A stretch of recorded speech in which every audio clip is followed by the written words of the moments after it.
2025 NBA Draft, the Houston Rockets select 𝐶𝐈𝐒 𝐒𝐒𝐿, the NBA Academy Africa in Senegal, and Duke University.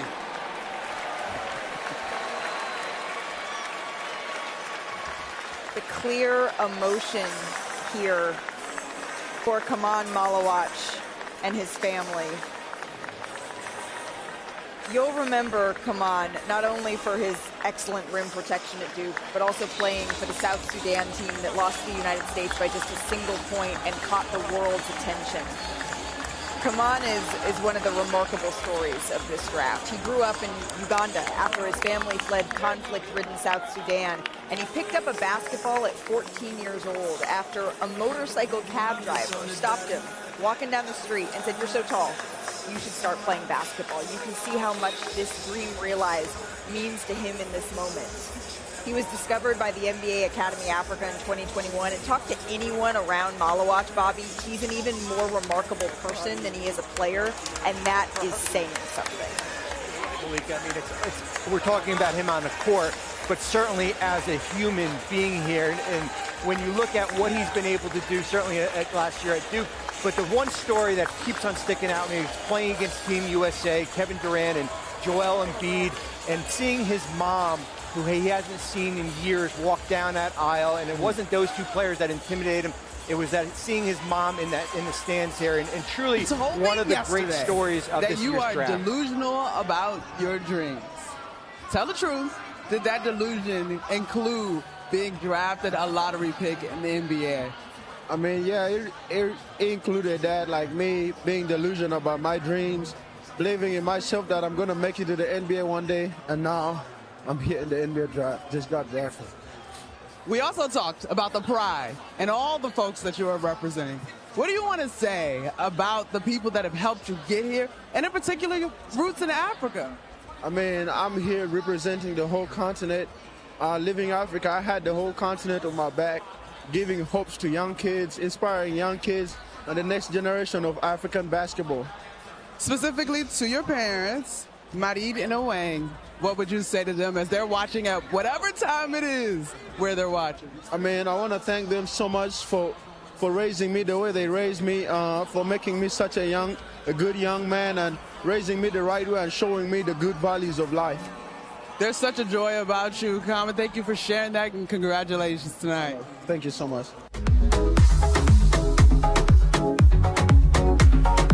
All right, there you listened to the words of 𝐶𝐈𝐒 𝐒𝐒𝐿. Well, definitely he's not the number one. He's not number two, number three, number four.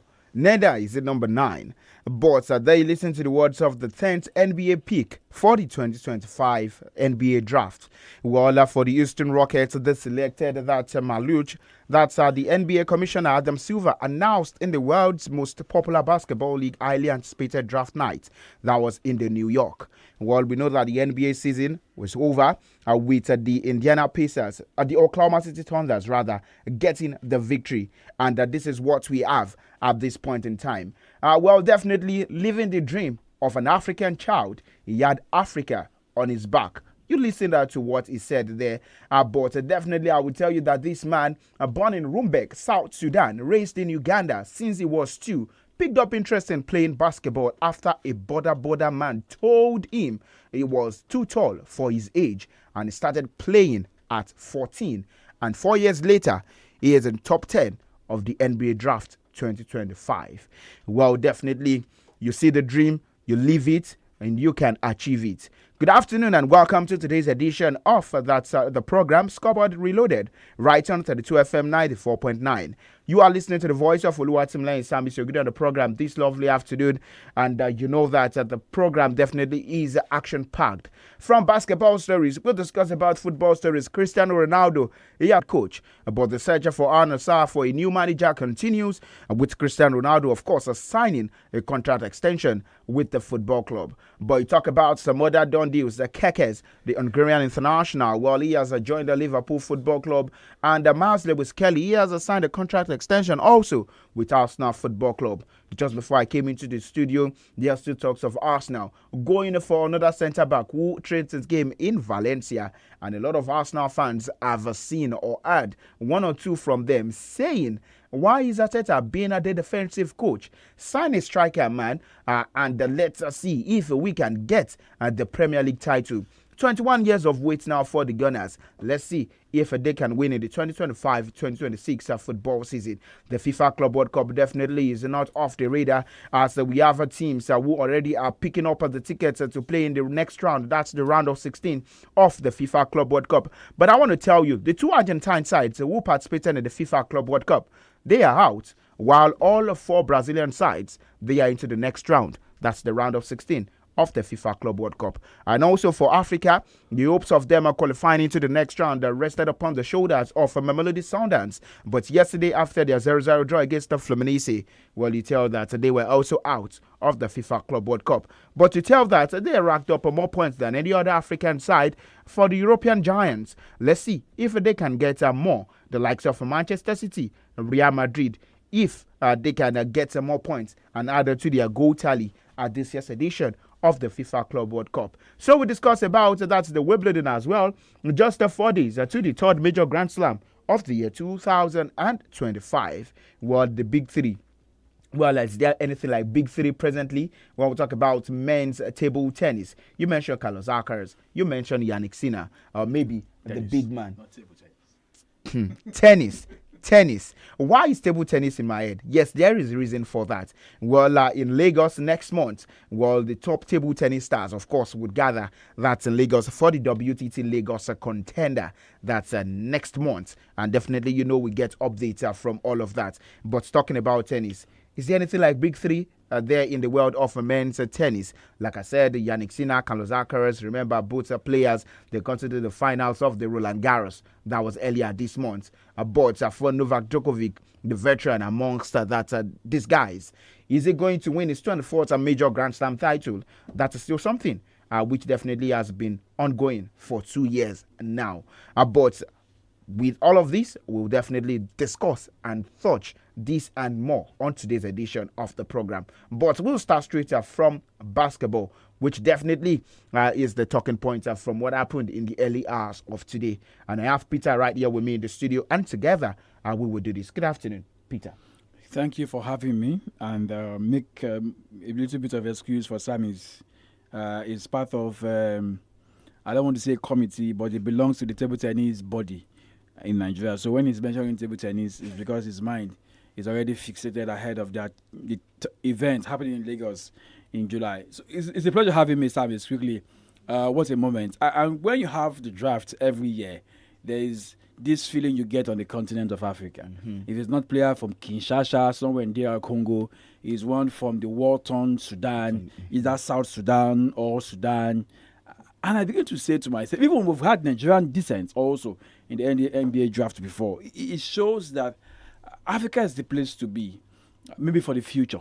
And I kind of wonder when I see the way we take basketball, especially for us, where we don't have the league, SAMIES, in the last few years. And we've been struggling with this, not been the best. I remember a couple of years ago where you have the Oli Warriors basketball team have their game in the indoor. We go to watch every Friday afternoon because the games are usually Friday afternoon.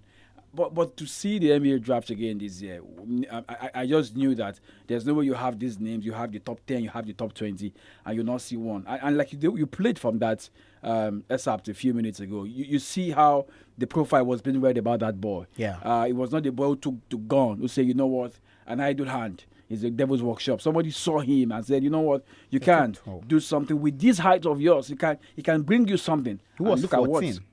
14 years of age. And look 4 at, years after. Look at the way he's even speaking in the American accent. You probably want to say, how long have you stayed in the US that you can speak this way? So college, education, and sport, there's a way they match. But, that's one of the big Hercules hills we have in this part of the world. How to combine sports and academics is a tough one. But in the US, there's a way these things work. So, again, a big congratulations to these guys who are in the NBA draft for this year. And so we'll wait to see what the future is. We'll put the names in our head and see what they become. All right, just as Peter had mentioned about all of these guys, the Dallas Mavericks selected an 18-year-old college star, that's Cooper Flagg, with the first pick in the NBA draft. 18 years and 186 days. The guard is the second youngest player to be selected first in the draft history. And LeBron James was 8 days younger when picked by the Cleveland Cavaliers there in the year 2003.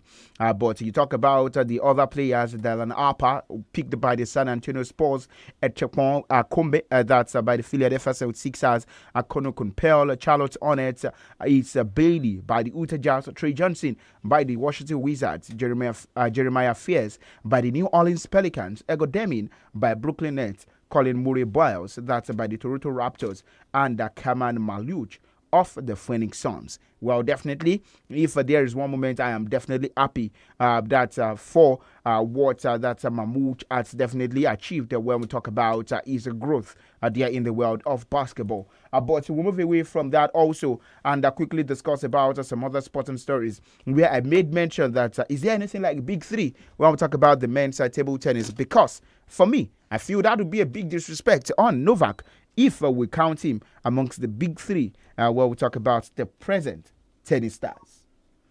Yeah, you have to because it will be disrespectful if you don't put the Serbian among the top three. I know that you have your high on the top two. The top three, there's a question around it. So, in fairness, you have to put him for a man who have won over 20 Grand Slam. You don't want to joke with him. He's yet to retire. I remember a couple of years ago we had the top three. It was Andy, it was Rafael, it was Roger, and then the Serbian came into the mix, and Andy was nowhere to be found. And so for the Brits, they like to put it in top four because Andy was still around then. But Andy went, Roger left, Nadal left, and so who is the last man standing? He's a Serbian. So there's no way you want to say in the world of tennis, as we speak, you go into a Grand Slam and you want to take your eyes off Novak. That would be at your own risk. So for me, the top three is still there. It's just that in women's tennis, you can't be sure of that, but for the men's, you can be. All right, in the women's tennis, we can't be so sure of that. For Aryna Sabalenka, well, you tell that she is the world number one. Iga Swiatek, well, world number 3. We have Coco for world number 2. And then you say that how are they going to share this thing once again between themselves? Remember, Madison Keys was the one who won the first major Grand Slam of the year, defeating Aryna Sabalenka in the finals. And then you add Coco defeats Aryna Sabalenka also in the second major Grand Slam of the year. So what does that mean? That in the female category, the WTA, the top seed, the world number 1, has not won the Grand Slam but so far.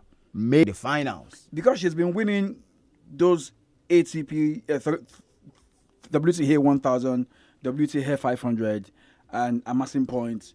The girls who have won the Grand Slam, the 2 American girls who have won the Grand Slam, they've not been able to do that. And don't forget also, coming to the new year, she got this massive point difference between her and second place. So Iga was out for a while. Yeah, Iga, the pole was out for a while. So the girls who are 2, 3, 4 could not catch up with her. Just like the same thing also happened to, what's his name? The Italian boy. Sinner also. So the point gap between 1 and 2 is so much that it will take you to win maybe 1008 WTA, win a Grand Slam. But if the Belarusian Sabalenka continue in this poor form in Grand Slam, I don't think she will be world number 1 by the time we talk about the WTA finals later this year. All right, so we'll move away from tennis also and discuss about some other sporting stories, which definitely would be the FIFA Club World Cup before we talk about transfer stories. Well, the FIFA Club World Cup games went down yesterday by 8 p.m. and in the early hours of today, Borussia Dortmund were the ones who defeated Ulsan by a goal to nil.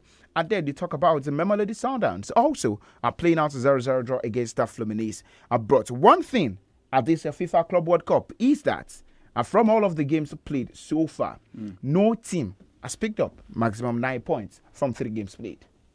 Maybe tonight, with City, Juventus, opportunity for them to pick maximum points in the last group, Group H. There cannot be maximum point for both Real and Salzburg. We are currently on 4 points. They play each other 2 a.m. Friday morning.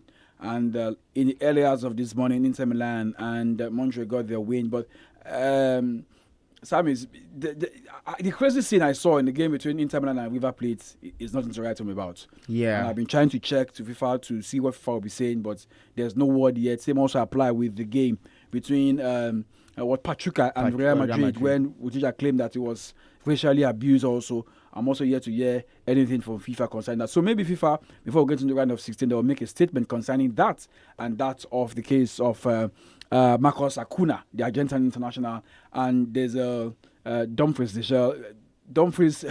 Denzel Dumfries, yeah, of Holland. Don't say Washington. So I almost said Washington. So there you have those two incidents, not too good. I mean, that of Acuna and Denzel was even worse. How can you be kissing a player who was even running away? And I was just trying to read up all of this. I noticed that that battle has been happening since the World Cup. So I don't know how to get. And for Christian Chibu to even allow the Dutchman to be on the pitch for 90, because if you watch the game in the early of this morning, the Romanian head coach of Inter was actually running onto the pitch. He was running after either of the two players just to catch up with one. But he finally caught up with Acuna, and he was holding him with the likes of Nicola Barella just to stop him. And Denzel, on the other hand, was just running straight into the dressing room. So, and I saw tackles flying among these two. So for me, it wasn't the best. I know that there will be an exchange in terms of exchange of words, abuse, and all that between these two players while the game was going on. So not the best. Back to the point that you talked about tonight, Juventus against Manchester City for players of both top in the group, both on 6 points. We know the other two teams in that group have got no business in the round of 16. So it's about winner takes it all. If it ends in a draw, then Juventus, the whole lady, will move on as table toppers, and City will finish behind them. City that are known under Pep Guardiola will want to win the game tonight against the old ladies. All right, just as Peter read out the fixtures, Juventus against Manchester City, a game where we'll see which team finishes with a maximum 9 points. First at the FIFA Club World Cup, Wydad Casablanca out of the competition on the African side against Al Ain, and then Al Hilal against Pachuca, and the Real Madrid against RB Salzburg. Okay. But then, in all of these things, I want us to listen to the words of Thomas Muller, who has spent over 20 years playing that beautiful game of football. And we'll speak about the weather condition, and also our players shouldn't complain about all of these things that are going on within the US. Let's take a listen to the words of Thomas Muller. If almost 36 year old guy like me can run 90 minutes, then everybody should do it. So, no excuses. Yeah, that there is a chance, but I have to figure it out. At the moment, I'm totally focused on playing this tournament. Some talks maybe in the background, but the focus is on this tournament now. I have no hurry, I have no stress to take my decisions, and then we will see. But I don't know now. We are professionals. We have to be in shape. If almost 36 year old guy like me can run 90 minutes, then everybody should do it. So, no excuses. Yeah, that there is a chance, but I have to figure it out. At the moment, I'm totally focused on playing this tournament. Some talks maybe in the background, but the focus is on this tournament now. I have no hurry, I have no stress to take my decisions, and then we will see. But I don't know now. We are professionals. All right, there you listen to the words of Thomas Muller. I'm 36-year-old. If I can do it, other players should be able to do it. That's talking about the climate condition in the US. You know, as much as I like to reply him in a particular way, but I have to just... it's about different strokes now for different folks. They say, Mommy, I should ask him if I was there. Are you really enjoying it? I thought if you play your game 2 a.m., which is about, let's see, 9? 5 hours. 5 hours, yeah. 5 hours difference. Yes, even 5 now. So if you play your game that time and you're still sweating, then you say, come on, man. How about those who play that game for 5? And they have played that game for 5. That will be around 11. The heat isn't good at all. That's why you have cooling breaks. So for him, I think it's cool, it's fine.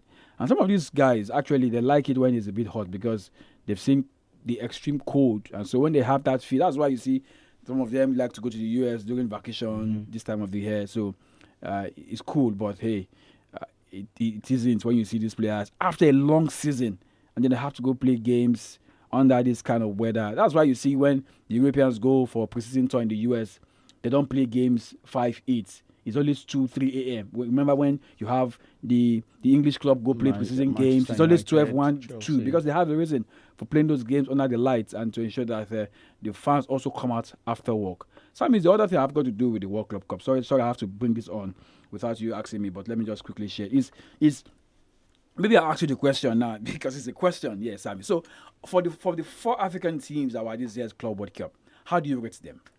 Of course, if you ask me, I would actually go with the best side and the most convincing. That's Mamelodi Sundowns. Maybe I'll go with Wydad Casablanca. I have my reservation concerning Wydad anyway. Yeah, Al-Ahly, that's number 3. So in that order. Yeah. So you think Sundowns, the Moroccan club side, the Egyptian club side, and then Esperance are finished. So for me, I think the other way around because Sundowns, absolute kudos to them, play a game. They scored the most goals from the African side. Absolutely. 4-3 against Dortmund won their opening game against the South Korean side. Got a point against Fluminense, a game that I tweeted last night to say this event is so. The game didn't live up to expectation.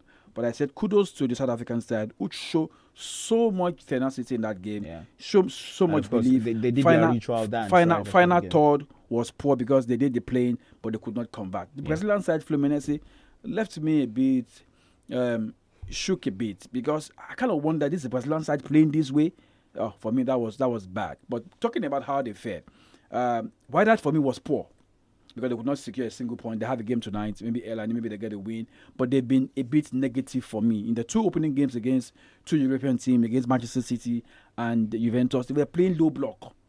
I know. Hold on. Because it's City, right? Because it's Juventus. But hold on, ma'am. But we saw Dortmund against Sundowns. That game was 4-1. I gave up watching. And then I went back, I saw 4-3. Maybe it could have been 4-4 if they had a time. Don't tell me the weather affected Germans. I don't care about that. You had a German saying the weather was good. So if they that played 10 extra minutes, maybe it would have been 4-4. Maybe if they were a little bit creative last night, a little bit in the final third, push a little bit against the Barcelona, maybe they would have got a win in that game. So I don't want to believe all of that. I saw the opening minute of the Juventus, the City game against Wydad Casablanca. That was terrible defending. They were playing low block. Yeah, of course. And they were hoping to hit the English side on a counter. Same thing against Juventus. Now tonight against another side, more like, say, of the same pedigree, Al-Ahly of Qatar, you will see tonight 8 that they will come out and play their usual way and they might likely get a win. So for me, Sundowns stood out, same as Al-Ahly also. We saw what they played against Porto, SAMIES, 4-4 in that game, and they took the lead on those 4 occasions. They almost defeated one of the favorites, one of the home team, talking about INT'L Miami. So for me, Sundowns and Al-Ahly will take it. Wydad and Esperance, it was a no-no. That's my take. All right. You heard Peter definitely talk about this. Maybe we won't come tomorrow or on Saturday. Remember, we gave our predictions of club sides to make it out of the group stage of this year's FIFA Club World Cup. But so far, I don't think there has been a major upset when we talk about the teams not making it out of the group stage. I don't think there has been a major upset. The only bad is that two Argentine club sides could not get. Maybe for Boca Juniors. Is that more like a reflection on the national team? Last night, just trying to see a picture of the teams on the continent who are at the Club World Cup, and I said, OB players can have a feel of the World Cup now. This Club World Cup, right? South Africa look like they want to go to the World Cup. We're in the same group, so Nigerians will say, God forbid. Egypt are not doing badly in the group where they are. SAMIES. Same with Morocco. And same also as Tunisia also in the group. So maybe these 4 clubs who went to the Club World Cup would have said, you know what, this is a feel of the World Cup. So let's hope that we'll bring our national team here in a year from now. But SAMIES going back to the team based in South America, bad one for Argentina, who's, of course, they've qualified for the World Cup. And you begin to see how the club side could not bring in their A game to qualify for the round of 16. And you know how they put it, your league is more like a template, national team, blah, blah, blah. But you see, it didn't happen. For the Brazilians, maybe they will brag and tell the Argentines that, yes, you can be doing well in the World Cup, beating everybody blue, black. But here we are in terms of the Club World Cup. We've got 4 teams. But don't forget, SAMIES, that one of them will have to go home on Saturday, because it's going to be Palmeiras against Botafogo. All right, so let's quickly leave the FIFA Club World Cup and talk about transfer stories on the show. Well, for Cristiano Ronaldo, he has signed a new 2-year contract with Al Nassr to extend his stay after Saudi Pro League. Remember, he was the first player to definitely push for maybe or expose the Saudi Pro League right after the FIFA Men's World Cup here in Qatar. Some Nigerians will not like that. They will remind you of Johnny Gallo. So don't go there. Even though John is in Nigeria enjoying his holiday. Yeah. But then for Cristiano Ronaldo extending his contract, I think that is still a good one for him. But then just that the trophies, they have still eluded him in Saudi. What do you want him to do? Al-Ittihad won the league. Al-Hilal. Is it down to the club side not recruiting more like other Saudi Pro League sides are? I know they have that Sadio Mane in their ranks. They have Laporte in their ranks. Yeah. Who else? They have Ospina in their goal post. But you know, and then you look at Al-Hilal. Talisca was sold to Fenerbahce. You look at Al-Hilal, Bonu, Koulibaly. Yeah. They have Ruben Neves, Milenkovic. Yeah. Who else? Savic. They have Mitrovic. Renard Loli. So you look at they have Cancelo. Yeah. So you look at that's more like and now a top European team. They're on the verge of signing Theo Hernandez from AC Milan. Exactly. That's more like a top European team. Why I said that the game against Real for me was one of the best in the first round of games because it was more like a two European sides played each other. Though one got his roots in Asia, of course, coming from Saudi Arabia. But just like it is for Al-Hilal, they might just qualify to the next round. Well, next round means that Real must beat Salzburg defeats Real Madrid. So one of those two must beat each other, and they must do that job against the Mexico side who probably want to go back to Mexico City. In fact, if both sides draw, yeah, Al-Hilal can still qualify on better goal difference if they hit Pachuca with 3, 4, 5 goals. Can they score those goals? I'm very sure they can. But this is how far we can go on today's edition of the program. We will come again tomorrow to discuss some more sport and stories. 7:45 a.m. Scoreboard in 15 and by 3. Remember, tomorrow's edition is the weekend edition, of course, and we'll discuss more about sport and stories. I am SAMIES.